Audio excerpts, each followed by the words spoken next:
السلام علیکم ورحمۃ اللہ وبرکاتہ۔ آپ سب کیسے ہیں؟ میں امید کرتا ہوں کہ آپ سب اچھے ہوں گے، خیر و عافیت سے ہوں گے، اور آپ سبھی کا ہمارے اس چینل پر استقبال ہے۔ ہم لوگ اردو قواعد کا آج چوتھا سبق پڑھنے والے ہیں، جو کہ اس سے پہلے ہم لوگوں نے اس میں نقرہ کی قسمیں پڑھی تھی، اور آج ہم لوگ اس میں معرفہ کی قسمیں پڑھیں گے۔ تو اس میں معرفہ کے بارے میں ڈیٹیل سے جاننے سے پہلے آپ لوگوں سے گزارش ہے کہ آپ لوگ اگر اردو قواعد کو اچھی طرح جاننا چاہتے ہیں، پڑھنا چاہتے ہیں، تو ہمارے چینل سے جڑ جائیں اور ویڈیو کو لائک کیا کریں اور اپنے ساتھیوں کو ضرور شیئر کریں۔ چلیے شروع کرتے ہیں۔ اس میں معرفہ کیا ہے، اور اس میں معرفہ کی کتنی قسمیں ہیں، اور اس میں معرفہ اتنا امپورٹنٹ ہمارے لیے کیوں ہے۔ تو چلیے شروع کرتے ہیں۔ اس میں معرفہ کی 7 قسمیں ہیں، اور اس میں معرفہ جسے انگلش میں کہتے ہیں پراپر نون، کیا بولتے ہیں؟ پراپر نون۔ معرفہ جو جانا پہچانا ہو اسے معرفہ کہتے ہیں۔ تو اس میں معرفہ کی جو 7 قسمیں ہیں، سب سے پہلے علم ہے، اس کے بعد ضمیر، اسم اشارہ، اسم موصول، مضاف، موعود اور منادی۔ تو یہ اس کے بارے میں ہم لوگ پورے ویڈیو میں جانیں گے اور سمجھیں گے۔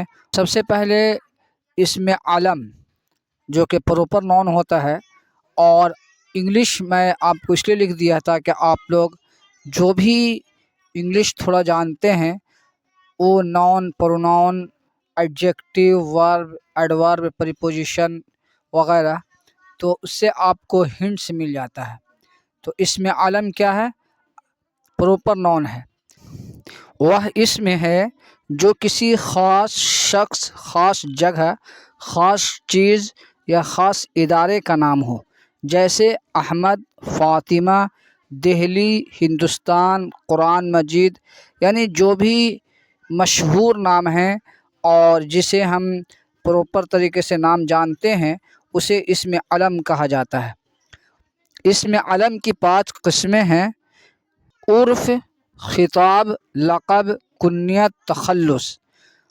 اس کے بارے میں ہم لوگ ڈیٹیل سے دوسری ویڈیو میں جانیں گے۔ آج ہم لوگ چونکہ اس میں معرفہ کی قسمیں پڑھ رہے ہیں، تو سب سے پہلا جو ہے اسم علم ہے، تو اس کے بارے میں ہم لوگوں نے جانا۔ اس کے بعد ہم لوگ اسم ضمیر کے بارے میں جانیں گے۔ ضمیر کیا ہے؟ پروناؤن ہے، جو نون کے بدلے میں جو آتا ہے اسے پروناؤن کہا جاتا ہے۔ اسے اردو قواعد میں ضمیر کہا جاتا ہے۔ آپ کو اسے یاد رکھنا پڑے گا، اسم ضمیر، اسم علم۔ تو اسم ضمیر وہ کلمہ ہے جو کسی اسم کے بجائے استعمال کیا جائے تاکہ اسم کو بار بار دہرانا نہ پڑے، جیسے وہ، آپ، میں، ہم، اس وغیرہ۔ تو جو ہم لوگ جس طرح سے نون سب سے پہلے استعمال کرتے ہیں، اسم استعمال کرتے ہیں، جیسے اگزامپل میں زید گھر چلا گیا، وہ ٹھیک سے پہنچ گیا تھا۔ تو زید کے بارے میں ہم لوگ جو وہ استعمال کیے، چونکہ پہلا جملے میں ہم لوگوں نے زید استعمال کیا، اس کے بعد زید نہ لکھ کر وہ لکھا، تو وہ سے مراد کیا ہے؟ زید ہے۔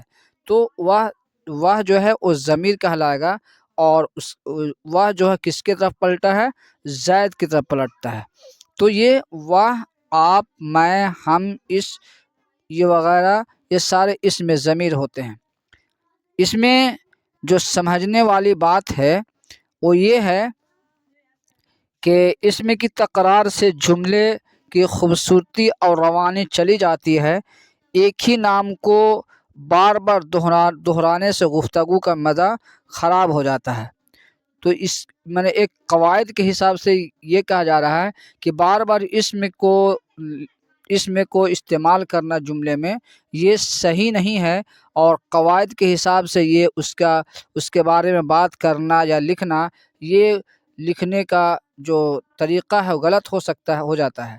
تو اس لیے ہم لوگ ضمیر کا استعمال کرتے ہیں۔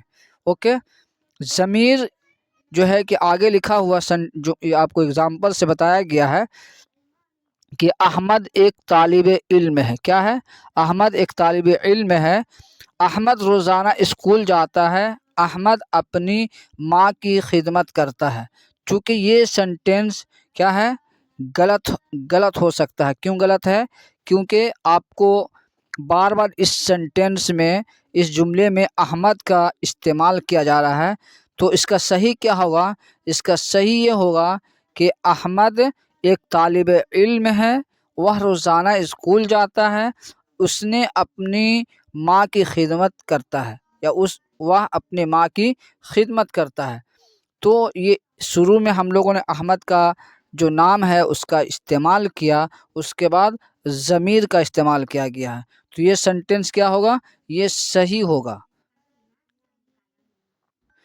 آگے نوٹ میں بتایا گیا ہے کہ مرجع مرجع جس اسم کے بدلے استعمال ہوتا ہے، جس اسم کے بدلے ضمیر استعمال ہوتا ہے، اس کو مرجع کہتے ہیں. جیسے علی ایک اچھا لڑکا ہے، وہ پڑھنے کے ساتھ ساتھ کھیلنے میں بھی اچھا ہے.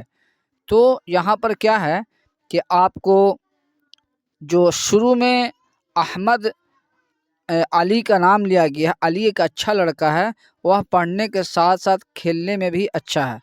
تو اس میں جو سمجھنے والی بات یہ ہے کہ دوسرے جملے میں علی کے لیے وہ استعمال کیا گیا، وہ ضمیر ہے، یہ ہم جانتے ہیں، اسے ہم لوگوں نے سمجھا ہے. تو ضمیر ہے، اور جو پہلے جملہ میں علی کا استعمال کیا گیا ہے وہ کیا ہے؟ مرجع ہے. تو علی مرجع ہے اور وہ جو ہے ضمیر ہے. اوکے، تو اس طرح سے سمجھ آنا چاہیے. نیکسٹ ہے، اس میں ضمیر کا اور بھی اگزامپل دیے گئے ہیں. جیسے احمد اسکول گیا، وہ وقت پر پہنچ گیا. احمد اسکول گیا، وہ وقت پر پہنچ گیا. تو احمد کیا ہے؟ یہ اسم ہے، اور وہ جو ہے اس میں ضمیر ہے.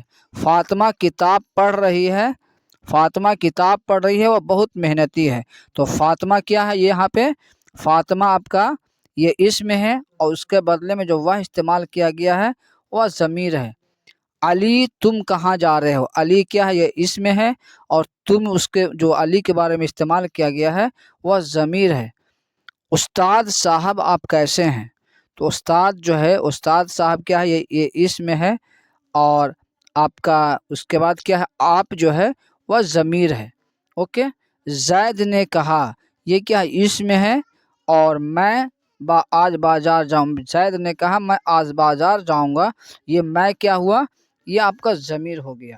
تو مجھے امید ہے کہ آپ کو ضمیر کے بارے میں سمجھ آ گیا ہوگا. نیکسٹ دیکھتے ہیں آگے کیا ہے. اسم اشارہ. اسم اشارہ کیا ہے؟ اسم اشارہ جو ڈیمونسٹریٹو پرونون کہا جاتا ہے. تو ڈیمونسٹریٹو پرونون میں کیا ہے کہ جیسے this is a pen, that is a pen, ہے نا، یا these are pens, that are those are pens. اسی طرح سے اسم اشارہ اردو قواعد میں وہ لفظ ہے جو کسی شخص، چیز یا جگہ کی طرف اشارہ کرنے کے لیے استعمال ہو. جیسے یہ، وہ، یہ لوگ، وہ لوگ.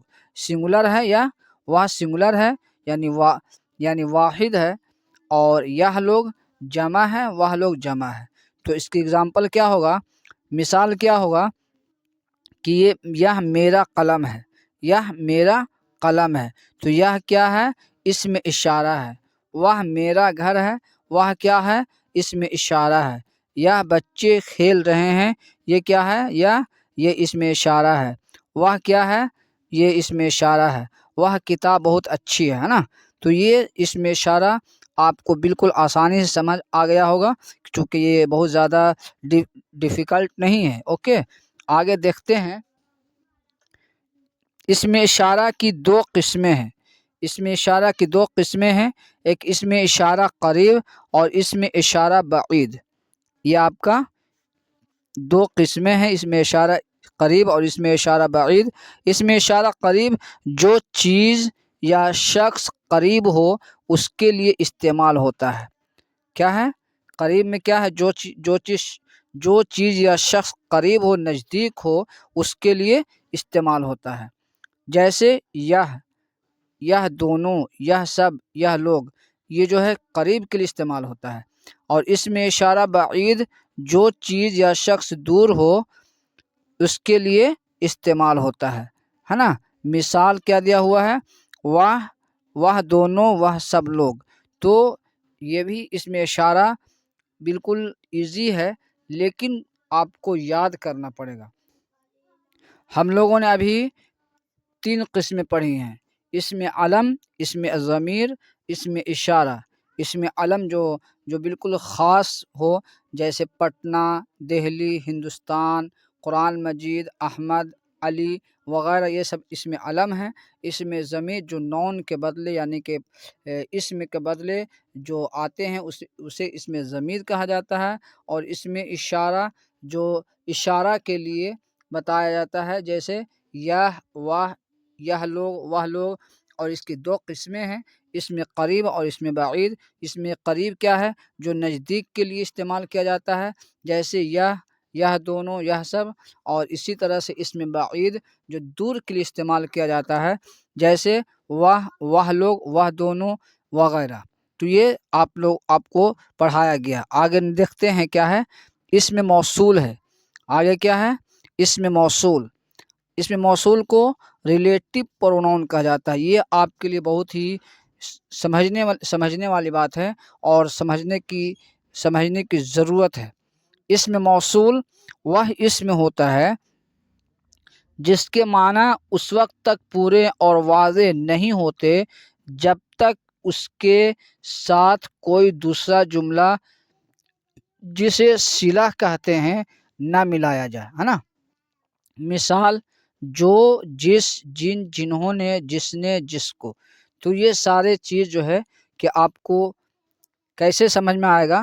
جیسے جو اگر کہے، جو، جس، جن، جنہوں نے، جس نے، جس کو، اس سے کوئی معنی نہیں نکلتا ہے، اور اس سے کچھ بھی آپ کو سمجھ نہیں آتا ہے۔ کب سمجھ آئے گا؟ جب اس کے ساتھ کوئی اور جملہ ملایا جائے۔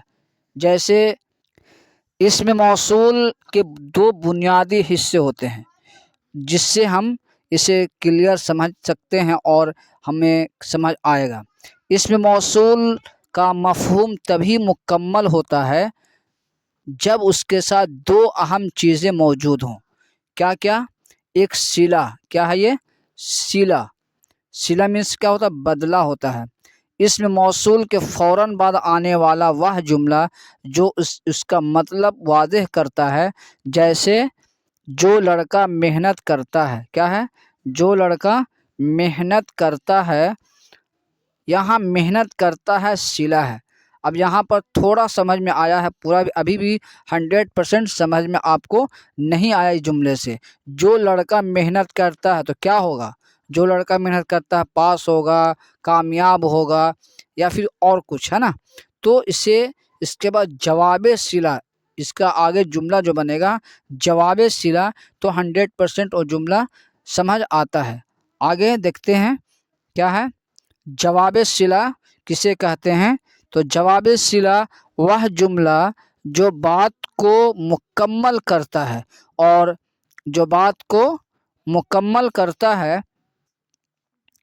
اور صلہ کے بعد آتا ہے، جیسے وہ کامیاب ہوتا ہے۔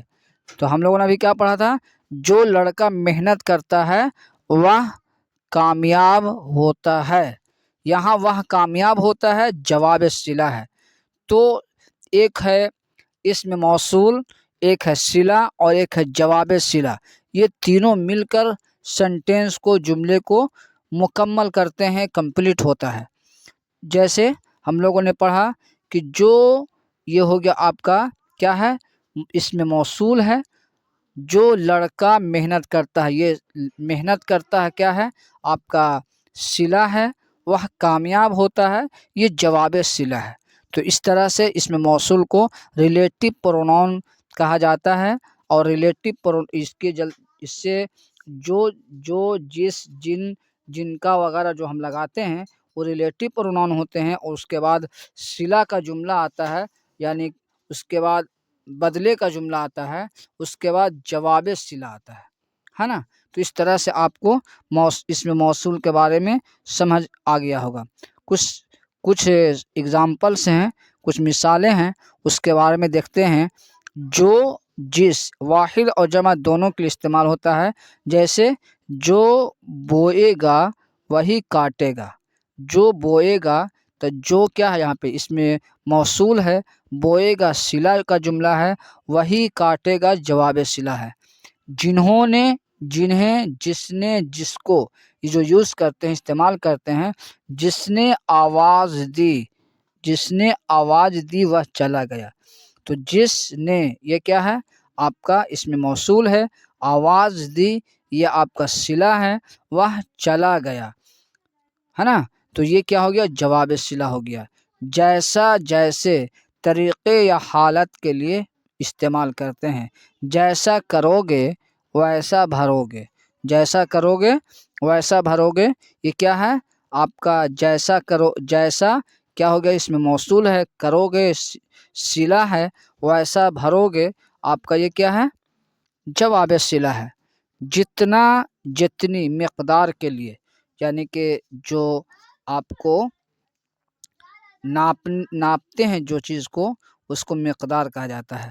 جتنا گڑ ڈالو گے اتنا میٹھا ہوگا، تو یہ کیا ہے اس میں موصول، جتنا اس میں موصول ہو جائے گا، گڑ ڈالو گے یہ آپ کا کیا ہو جائے گا؟ صلہ ہو جائے گا، اور اتنا میٹھا ہوگا جواب صلہ ہو جائے گا۔ اوکے، تو اس طرح سے اس میں موصول جو اس میں معرفہ کی قسمیں ہیں ہم لوگوں نے اس کے ڈیٹیل سے سمجھا۔ آگے دیکھتے ہیں مضاف کیا ہے؟ مضاف ہے۔ مضاف کو پوزیز نون بھی کہا جاتا ہے انگلش میں۔ مضاف وہ اسم ہے جس کی نسبت کسی دوسرے اسم کی طرف کی جائے، جس کی نسبت کسی دوسرے اسم کی طرف کی جائے اسے مضاف کہتے ہیں۔ یہ عام طور پر وہ چیز ہوتی ہے جو کسی کی ملکیت میں ہوتی ہے۔ مثال اسلم کا گھر، درخت کے پتے، عمر کا کپڑا۔ تو یہ اسلم کا گھر کیا ہے؟ اسلم کا گھر، درخت کے پتے، عمر کا کپڑا۔ تو یہ آپ کو سمجھنا پڑے گا کہ پہلے تو آپ کو اس کی تعریف ایکسپلین یاد کرنا پڑے گا۔ وہ اسم ہے جس کی نسبت دوسرے اسم کی طرف کی جائے۔ تو اسلم کا گھر میں نسبت دوسرے اسم، دوسرا ایک تو اسلم ہے اسم، اور دوسرا اسم کیا ہے؟ گھر ہے، جو کا سے جوڑا گیا ہے نا؟ تو گھر جو ہے وہ مضاف ہے، کیا ہو جائے گا؟ گھر مضاف ہو جائے گا۔ درخت کے پتے، پتے کیا ہو جائے گا؟ مضاف ہو جائے گا۔ عمر کا کپڑا، کپڑا مضاف ہو جائے گا۔ تو اسلم کا گھر میں یہ سنٹینس میں گھر مضاف ہوا، پتے مضاف ہوئے، اور کپڑا مضاف ہوا، اور یہ اسلم درخت اور عمر کیا ہوا؟ یہ مضاف الیہ ہے۔ اب آگے دیکھتے ہیں مضاف الیہ کسے کہتے ہیں؟ تو مضاف الیہ اس اسم کو کہتے ہیں جس کی طرف کسی دوسری چیز کی نسبت کی جائے، یا جو کسی چیز کا مالک ہو، ہے نا؟ جیسے اسلم کا گھر، اسلم مضاف الیہ ہوگا کیونکہ وہ گھر جو ہے اسلم کا وہ ملکیت ہے، یعنی مالک ہے۔ اسی طرح سے درخت کے پتے، درخت کیا ہو جائے گا؟ مضاف الیہ ہو جائے گا۔ عمر کا کپڑا، تو عمر کیا ہو جائے گا؟ یہ مضاف الیہ ہو جائے گا۔ اس کو شارٹ میں یاد کرنے کے لیے، سمجھنے کے لیے آپ کو میں نے بتایا ہے کہ مضاف الیہ جس کی طرف نسبت کی جائے، اور مضاف جس چیز کی نسبت کی جائے۔ تو گھر ہوا، پتے ہو گئے، اور کپڑا ہو گیا، یہ کیا ہے؟ چیز ہے جس چیز کی نسبت کی جائے تو مضاف ہوگا، اور جس کی طرف نسبت کی جائے وہ کیا ہو جائے گا؟ مضاف الیہ ہو جائے گا۔ اوکے، اسم موعود وہ اسم نکرہ ہوتا ہے جو گفتگو کے خاص ماحول، قرینے یا تعلق کی وجہ سے بولنے والے اور سننے والے کے ذہن میں کسی مخصوص شخص، چیز یا جگہ کے لیے طے ہو چکا ہو۔ یہ تھوڑا ٹف آپ کو لگے گا، لیکن اسے سمجھنے میں اگر دھیان سے سمجھیں گے اور 2-3 بار اس کو دھیان دیں گے تو اسے بھی آپ سمجھ سکتے ہیں۔ جب وہ لفظ بولا جائے تو سننے والا جب وہ لفظ بولا جائے، کوئی لفظ ہے وہ بولا جائے، تو سننے والا دنیا کی باقی تمام چیزوں کو چھوڑ کر فوراً اسی ایک خاص چیز یا شخص کی طرف متوجہ ہو تو اسے اسم موعود کہتے ہیں۔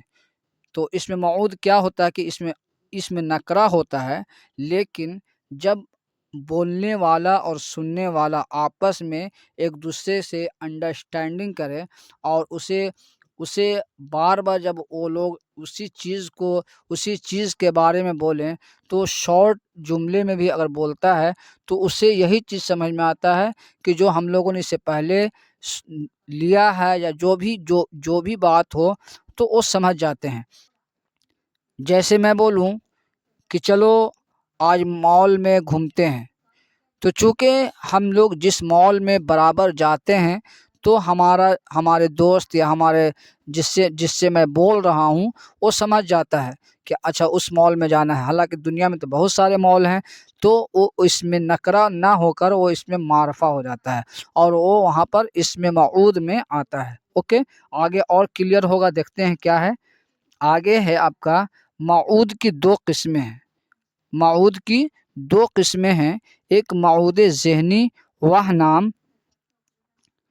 نام جو بولنے اور سننے والے کے ذہن میں پہلے سے طے ہو۔ وہ نام جو بولنے اور سننے والے کے ذہن میں پہلے سے طے ہو تو یہ موعود ذہنی ہے، یعنی کہ اس کے ذہن میں پہلے سے ہی اسے جانا پہچانا سا لگے تو وہ موعود ذہنی ہوتا ہے۔ جیسے گھر میں کوئی کہے جاؤ باجی کو بلا لاؤ۔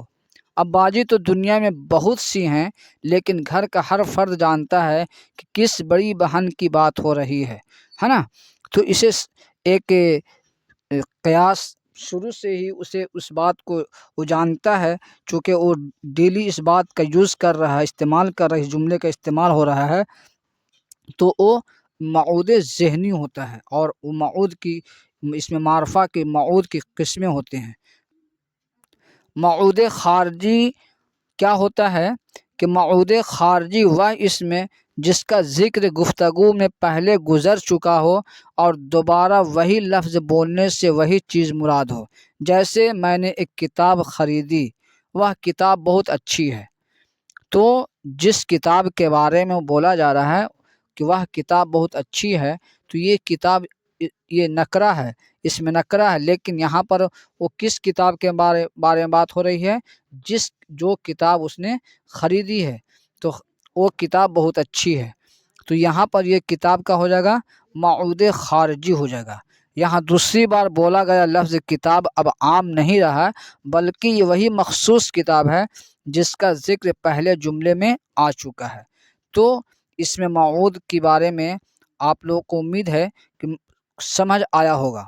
اس میں موعود کے بارے میں سب سے پہلے آپ یہ جانیں کہ موعود مینس ہوتا ہے معلوم اور پہچانی ہوئی چیز، روزمرہ کے دنوں میں ہم لوگ بولتے ہیں، استعمال کرتے ہیں، جو دھڑلے سے بات کرتے ہیں اور جو بولنے والا سننے والا سمجھتا ہے، حالانکہ وہ ایک عام بات ہوتی ہے، پھر بھی وہ اس چیز کو جانتا ہے اور اسے ذہن میں ہوتا ہے، یا پھر جو خارجی ہوتا ہے، جو اس سے پہلے وہ جملہ استعمال ہوتا ہے، اسی کے بارے میں بات کی جاتی ہے، تو وہ موعود ہوتا ہے۔